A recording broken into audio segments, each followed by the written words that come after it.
Je dois associer chaque expression algébrique à chacune de ces 3 représentations graphiques. Cela ne paraît pas évident au premier coup d'œil. Mais n'oublie pas que chaque point d'une courbe est associé à un couple antécédent image. J'utilise l'expression algébrique pour déterminer un de ces couples. Je décide moi-même que le nombre x est égal à 0 dans mes calculs.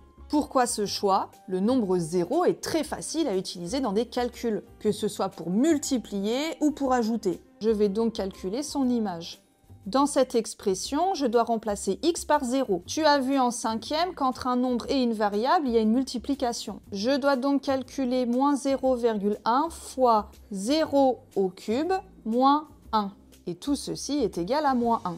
J'en déduis que moins 1 est l'image de 0. Je dois donc maintenant déterminer la représentation graphique qui correspond à ceci. L'image de 0 est très facile à lire sur un graphique. Il s'agit du point d'intersection entre la courbe et l'axe des ordonnées. Pour la courbe A, c'est ici. On lit 2 sur l'axe des ordonnées. Donc 2 est l'image de 0, mais ça ne correspond pas à la fonction f. Courbe B, voici l'intersection entre la courbe et l'axe des ordonnées. On lit 2 sur l'axe des ordonnées. Donc 2 est l'image de 0, mais ça ne correspond pas à la fonction f. Par élimination, c'est la courbe C qui correspond à la fonction f. Vérifions tout de même. Voici le point d'intersection entre l'axe des ordonnées et la courbe, et je lis moins 1 en ordonnée. Donc moins 1 est l'image de 0, ce qui correspond bien à la fonction f. Première association effectuée. Passons à la fonction g. Je pourrais à nouveau déterminer l'image de 0. Sauf que je remarque dans les représentations de a et b, dans les deux cas, 2 est l'image de 0. Donc le nombre 0 ne me permettra pas de trancher entre g et h.